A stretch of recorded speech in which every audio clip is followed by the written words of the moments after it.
Hello दोस्तों, exact mister में आप सभी का स्वागत करते हुए मैं हर्ष कुमार राज और मेरे तहे दिल से आप सभी को नमस्कार, आदाब, सत श्री अकाल, राम राम। दोस्तों, मैं आशा करता हूं कि आप सभी बाबा साईनाथ की कृपा से कुशल मंगल हैं।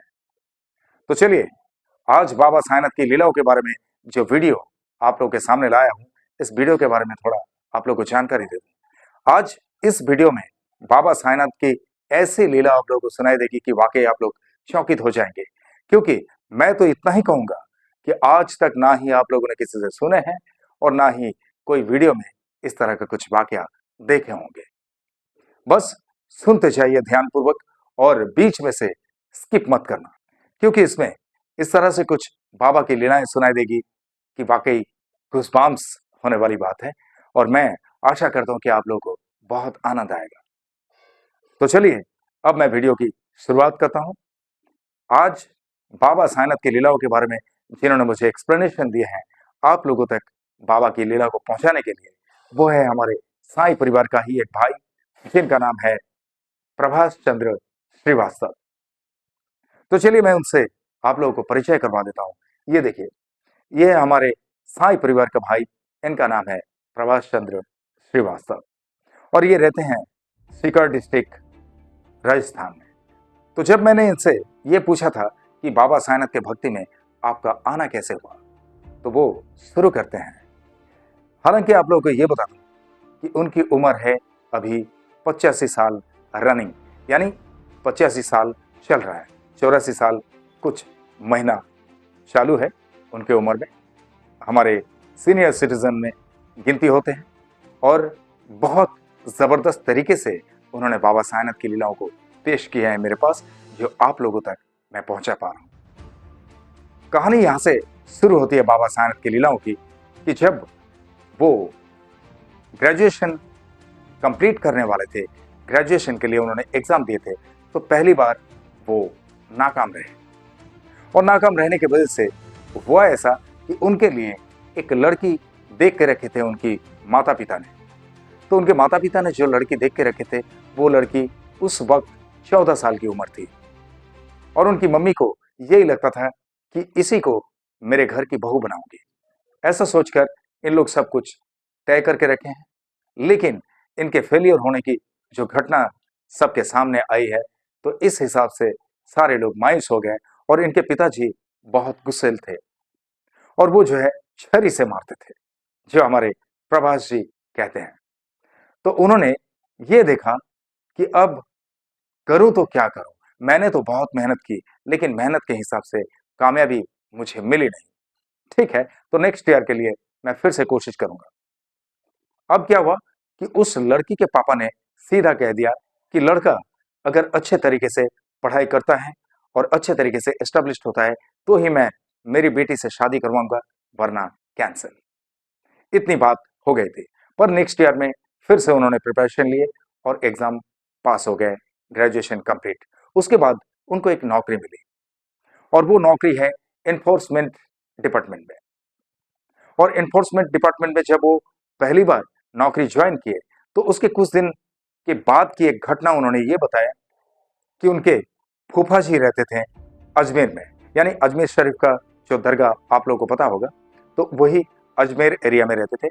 और एक दिन क्या हुआ, उन्होंने 100 रुपया जेब में लेकर और चले अपने फूफा जी के पास।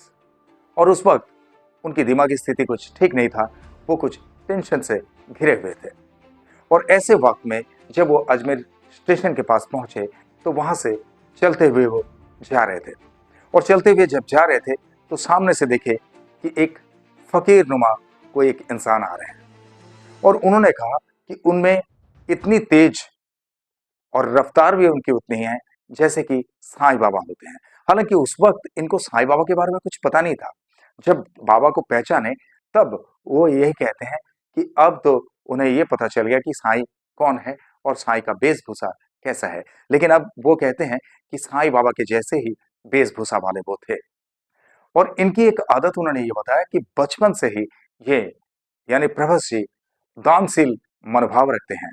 यानी कहीं भी कोई भी ऐसे असहाय व्यक्ति दिख जाते हैं, तो उनके जेब में कितने भी पैसा हो, वो पैसा पूरा वो दान कर देते हैं। ये बड़ा अच्छा लगा सुन के। तो ऐसा ही उन्होंने जब वो बंदा को देखे तो उन्होंने कहा कि बाबा रुको रुको। तो उनको रोके और रोकने के बाद उनके जेब में से पैसा निकल के उनके हाथ में दिए। और तब उन्होंने क्या किया कि एक माला लेकर उनके सर पे टिका के उनको आशीर्वाद दिए। और जैसे वो माला उनके सर पे ऐसे पकड़े तो हमारे प्रभास जी कहते हैं कि बहुत तेज गति से पानी झड़ना शुरू हो गया। हालांकि वो कैसे हुआ इनको कुछ पता नहीं है। वो मन में सोचने लगे ये है कौन, ये कहीं अजमेर शरीफ बाबा तो नहीं है, ऐसा वो अपने मन में सोचने लगे। तो वो उनको आशीर्वाद देते हुए इस तरह का कारनामा जब दिखाए, उसके बाद प्रभास जी से कहा कि तुम यहाँ से मुट्ठी में थोड़ा सा मिट्टी लेके आओ। अब मिट्टी लाएंगे तो कहाँ से लाएंगे, वहां पे रास्ता तो अच्छे से बने हुए थे, लेकिन वहां पे मिट्टी लायक कुछ दिख नहीं रहे थे जगह, क्योंकि नाला बना हुआ था। फिर भी प्रभास जी उस नाले के पास गए और वहां से चुटकी भर मिट्टी उठाकर लेके आ गए। तो मिट्टी उनको दिखाए कि ये देखिए मैंने मिट्टी लेके आया। अब वो क्या किया, वो बंदा जो है, जो बाबा के भेष में थे, उन्होंने उनके मुट्ठी को बंद किए और मुट्ठी को बंद करके जैसे ऐसे पकड़ के रखे। तो उनको लगा, यानी प्रभास जी को लगा कि हाथ के अंदर कुछ चने की दाना जो है, चने की दाना जैसे चुभ रहा है। अब उन्होंने मन में सोचे कि मैंने तो लाया था मिट्टी, लेकिन ऐसा कैसे हो रहा है। अब जब वो बंदे ने हाथ खोलने के लिए कहा, यानी वो जो फकीर नुमा व्यक्ति थे, उन्होंने हाथ खोलने के लिए कहा, तो उन्होंने हाथ खोले तो वहां पे देखे कि एक ताबीज, और उन्होंने उनसे ये कहा था कि इसको गले में या हाथ में। अभी प्रभास जी एग्जैक्टली ये बता नहीं पाए, वो भूल गए कि उन्होंने इशारे से ये कहा था कि इसको बांध के रखना है, यानी या तो गले में या तो हाथ में। तो ऐसा बोलने के बाद वो वहां पर बहुत अचंभित हो गए कि ये कैसे संभव हो सकता है, ये है कौन। और तभी उनको पता चला कि ये कोई साधारण व्यक्ति नहीं है। और ये था उनकी जिंदगी में एक पहला वाकया। उसके बाद एक और साधु से उनका पाला पड़ा था, और वो साधु ऐसे थे कि जैसे वो झोला लेकर आए और झोला उनके कंधे पे लटक रहा है। तो उनको देखने के बाद प्रभास जी को मालूम पड़ा कि वो कुछ जड़ी बूटी बेचने वाले हैं, और जड़ी बूटी बेचने वाले ऐसे हैं। जब उनको मालूम पड़ा तो उन्होंने उनसे कहा कि आपके पास जटाशंकरी है। तो उन्होंने कहा बिल्कुल है। तो उन्होंने बोला दिखाओ। तो उन्होंने बैग से निकल के इनको दिखाए, बोला ठीक है। तो उनको रखे। उसके बाद उन्होंने पूछे कि दाहिना मुख वाले गणेश जी हैं। तो उन्होंने एक गणेश जी को निकाले जो कि जड़ से बना हुआ था, और वो भी दाहिना मुख वाला। और जो जो चीज और भी कहा हमारे प्रभास जी ने, सारा कुछ चीजें उनके सामने हाजिर कर दिए। अब प्रभास जी तो बिल्कुल दंग रह गए कि उनको जैसे जैसे मैं बोलता गया वो वैसे ही निकल कर मेरे सामने हाजिर कर दिए। और ये बड़े अचंभित हो गए हमारे प्रभास जी। तो उसके बाद उन्होंने कहा कि चलो ठीक है, ये सारा कुछ चीजें मुझे चाहिए, अब बताओ इसका दाम कितना। तो उन्होंने कहा कि 230 रुपए लगेगा। अब 230 रुपए इनके पास था नहीं, इनके जेब में था 150 रुपया। तो उतना पैसा दे दिए और उन्होंने वो सामान सारा कुछ ले लिया। और इससे पहले आप लोग को एक बात और बता दूं कि जब वो ग्रेजुएशन में नाकाम हो गए थे, उसके बाद फिर जब प्रिपरेशन ले रहे थे, उस वक्त उन्होंने ये मन में सोचा था कि हमारे पूरे ब्रह्मांड में सबसे शक्तिशाली भगवान कौन है, मैं उन्हीं को कहूंगा मुझे हेल्प करने के लिए। तब उनको पता चला कि विष्णु भगवान पूरे ब्रह्मांड में सबसे शक्तिशाली है। और उस वक्त उन्होंने विष्णु भगवान की पूजा पाठ करना शुरू कर दिए थे, और उसी हिसाब से हर गुरुवार को पीला वस्त्र धारण करना वो शुरू कर दिए थे। यानी विष्णु भगवान के प्रति उनका इतना प्रेम, इतना लगाव हो गया था। और उसके बाद एक बार रामदेवरा जी के दर्शन में गए थे, और वहां पे जाने के बाद वो रामदेवरा जी के प्रति आकर्षित हो गए और रामदेवरा जी का भक्त भी बन गए थे। हालांकि उनको वो जो पहली बार अजमेर में बाबा दिखाई दिए थे ना, जो फकीर नुमा वो व्यक्ति, तो उन्होंने भी उनसे आखिर में यही कहा था कि मुझे अब जाना है रामदेवरा के दर्शन में, रामदेवरा के मेले में। तो ये बात उनको कहा था, और उनको यही याद आया था कि अच्छा वो रामदेवरा जो रामा पीर कहा जाता है, ये देखिए ये है हमारे रामदेवरा जी, जो राजस्थान में बहुत ही प्रसिद्ध मंदिर है उनका, और बहुत ही नामी है, और बहुत सारे भक्त उनके दरबार में भी आते हैं, वो हर भक्त का सुनते भी हैं। तो वही रामदेवरा की भक्ति में वो चले गए। और उनका जब बेटा हुआ, उनका एक बेटा है, दो बेटी है, बेटे का नाम वही रामा पीर के हिसाब से रामा रखें, ताकि उन्होंने कहा कि जब बुरा वक्त आता है, बिस्तर पे लेटे रहते हैं, उस वक्त पिता के जुबान पे अपने बेटे का ही नाम आता है, तो इसीलिए मैं उस वक्त भक्तिपूर्वक हमारे भगवान जी का नाम ले सकूं। इसीलिए राम तो राम का भी नाम है और रामा पीर का भी नाम है, तो इस हिसाब से बेटे को पुकारूं तो भगवान का नाम के साथ साथ पुकार सकूं, इसीलिए उनके बेटे का नाम रामा रखे थे उन्होंने। अब ये घटना तो यहाँ पर समाप्त होता है, लेकिन इसके बाद क्या हुआ कि इनके मम्मी पापा की जब शादी हुई थी, उस शादी में इनके ही घर वाले किसी ने एक गीता गिफ्ट किए थे और बाकायदा उसमें सब कुछ लिख भी दिए थे अपने हाथ से। तो वो जो है गीता उनकी मम्मी ने बड़े संभाल कर रखे थे, यानी काफी पुराना गीता है वो, और उस गीता को संभाल कर रखे थे। इनकी मिसेस भी उस गीता को बड़े संभाल कर रखी थी। अब इनका एक भाई जो है, इनका भाई, छोटा भाई, वो अभी तो फिलहाल उनकी भी उम्र हो गई, इनसे छोटा है, लेकिन वो डायबिटिक पेशेंट है। और उस वक्त वो टू ट्रबल्स में जॉब करते थे, और टू ट्रबल्स में जॉब करने की वजह से एक बार उनके पास घूमने के लिए गए इनकी बेटी को लेकर, और उन लोग गाड़ी से जब आ रहे थे तो गाड़ी के अंदर किसी से बातचीत हुई और उन्होंने इनको ऑफर दिया कि हम लोग चलेंगे शिरडी। और शिरडी चलेंगे जब इनसे कहा तो ये काफी पूछताछ करने लगे, यानी प्रभास जी काफी पूछताछ करने लगे कि भाई शिरडी कुछ खास, शिरडी में ऐसा कौन सा खास व्यक्तित्व है, शिरडी कोई गांव है या शहर है। तो उन्होंने कहा चलो देख लेना अपने आंखों से वो शहर है या गांव है, हाँ लेकिन वहां पे जो खास व्यक्तित्व है वो है साईं। तो बोले ये साईं कौन है, तो इनको कुछ पहचान नहीं थी। अब वो पहली बार जब वहां पे जाने के लिए तैयार हुए, उनको ऑफर मिला कि फ्री ऑफ कॉस्ट, उनको कुछ खर्च करने के लिए जरूरत नहीं, तब उनके पूरे परिवार को लेकर उन लोगों के साथ में वो चले शिरडी में। और वो साल था 1995। तो 1995 में जब वो शिरडी में गए पहली बार, तो शिरडी में जाकर वहां पे दर्शन करते ही उनको मालूम पड़ा कि अच्छा ये साईं है। लेकिन जब मंदिर परिसर में वो गए, तो मंदिर परिसर में बाबा की एक तस्वीर देखने के बाद उन्होंने मन में ये कहा कि भाई ये कोई स्त्री है या पुरुष है, कुछ समझ में नहीं आ रही। यानी उनके मन में जो ख्याल आया था वही उन्होंने एक्सप्लेनेशन दिए है कि ऐसा मुझे लगा। फिर मंदिर में जाने के बाद उनका दर्शन किए, और उस वक्त जो है उन्होंने देखे कि बाबा का जो खास समाधि स्थल है वो जो है बाबा का मंदिर के नीचे, और उस वक्त वहां पे सारे भक्तों का अलाउ था कि कोई भी जाकर वहां पे भी दर्शन करके आ सकते हैं। तो वहां पे जब वो दर्शन करने के लिए गए, यानी समाधि में, जो असली समाधि है बाबा का, तो वहां पे दर्शन करने के बाद वो साथ में वो गीता, जो पुराना गीता उनके पास था, उनके मम्मी पापा की शादी में जो गिफ्ट मिला था, उनकी मिसेस ने बड़े संभाल कर रखे थे, तो वही गीता को वो साथ में लेकर गए, और उनके साथ में एक और किताब लेके गए थे जो था विष्णु सहस्त्रनाम। तो क्या किया उन्होंने कि ये दोनों पुस्तक जो है, दोनों पुस्तक बाबा के समाधि में भेंट कर दिए। कि जिंदगी में बहुत कुछ लोग तो भेंट देते हैं, लेकिन मैं इस चीज को बाबा के चरणों में भेंट कर दूं। तो बाबा के समाधि के वहां पे रख कर जब दर्शन करके वो बाहर की तरफ निकल गए, तो बाहर निकलने के बाद उन्होंने ये कहा कि मानो कि ऐसा लगा मुझे कि जैसे शराबियों का नशा छूट जाने के बाद लगता है, ऐसा ही मुझे लगा कि मैं बहुत नशे में था, मेरा नशा छूट गया।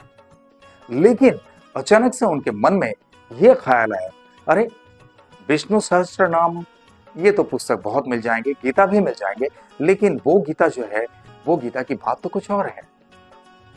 वो गीता हमारे घर में बहुत पुराने दिनों से रखे हुए हैं, हमारे मम्मी पापा की शादी में वो गिफ्ट मिला था। तो ये सोचते हुए उन्होंने अपनी बेटी से ये कहने लगे कि बेटी एक बार जाओ तुम समाधि स्थल में, और वहां पे देखो दोनों पुस्तक रखे हुए हैं, एक विष्णु सहस्त्र नाम और वो गीता। लेकिन विष्णु सहस्त्र नाम को रहने देना, तुम गीता को लेके आ जाओ। अगर कोई कुछ पूछे तो तुम ये कह देना कि गलती से छूट गया था, ठीक है। तो उनकी बेटी गए उस समाधि के पास, और समाधि के पास जाकर देखे कि दोनों के दोनों पुस्तक वहां से गायब। और महज 2 मिनट की बात है, 2 मिनट के अंदर वहां पे इतनी भीड़ भी नहीं थी, और आखिरी लाइन में खड़े थे हमारे प्रभास जी और उनके परिवार। लेकिन उनके बाद और किसी को जाते हुए देखे नहीं है। पर वो जो पुस्तकें हैं, एक गीता और विष्णु सहस्त्रनाम, वो गया तो फिर कहाँ गया? ये बड़े अचंभित हो गए और बड़े टेंशन में पड़ गए कि गीता को मुझे शायद रखना था। तो बड़े मायूस हुए वो, प्रभास जी बड़े मायूस हुए।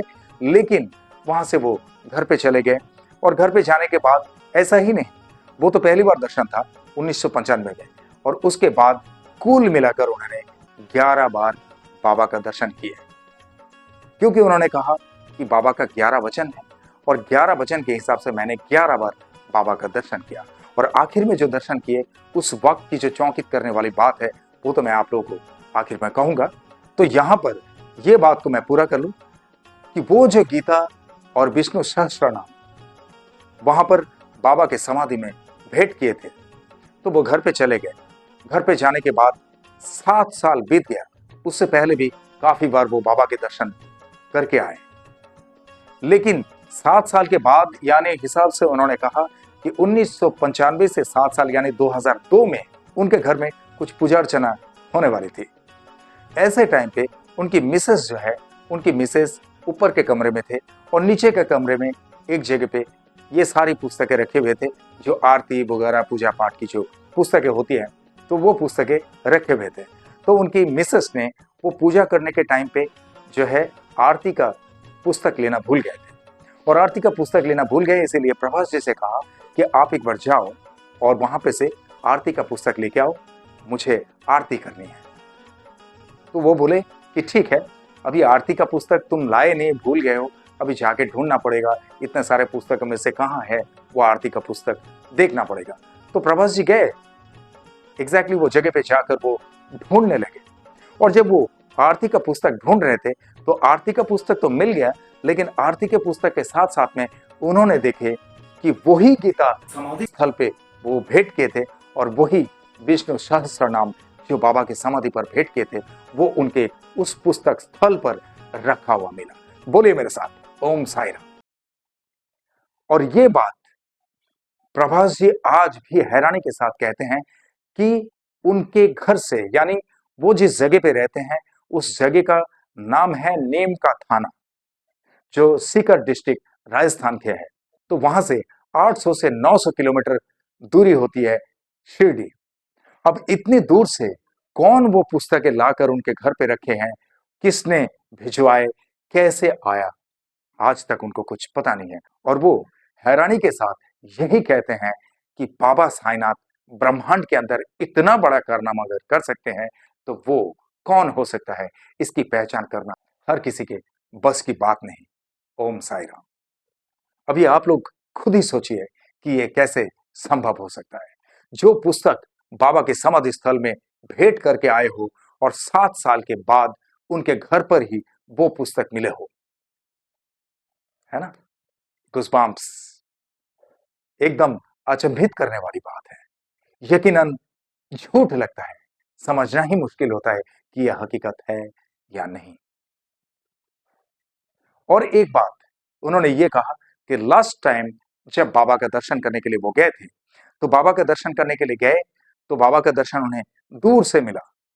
और उस वक्त जो है, उस वक्त बाबा को नहलाने की प्रस्तुति होती है, तो बाबा को जो मच्छरदानी लगाते हैं, बाबा का पोशाक वगैरह सब उतारा जाता है बाबा को नहलाने के लिए। तो ऐसे टाइम पे उन्होंने देखा कि वो मच्छरदानी वगैरह सब हटा रहे हैं, और बाबा को मच्छरदानी जो लगाते हैं, ये तो बाबा के जीवित अवस्था में भी ऐसा ही था, उनके भक्त लोग बड़े ध्यान देते थे बाबा पर। ये तो उनको पता है, उन्होंने कहा कि मैंने साईं सच्चरित्र में ये पढ़ा था। और जब ये चीज सामने से देख लिया, ये नजारा, उसके बाद उनके मन में यह ख्याल आया कि मुझे तो बहुत मच्छर काटता है, और मेरी मम्मी मुझे कहती थी कि बेटा तुम्हारा खून बहुत मीठा है, इसलिए तुम्हें बहुत ज्यादा मच्छर काटता है। और ये ख्याल उनके मन में आया जब बाबा के पास वो मच्छरदानी देखे उन्होंने।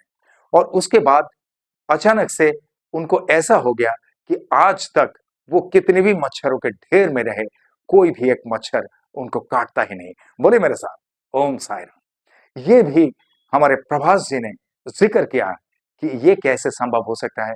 मैं तो मान गया बाबा साईनाथ को कि बाबा साईनाथ त्रिलोकनाथ है, बाबा साईनाथ ब्रह्मांड नायक है, बाबा साईनाथ सच्चिदानंद है, बाबा साईनाथ अंतर्यामी है।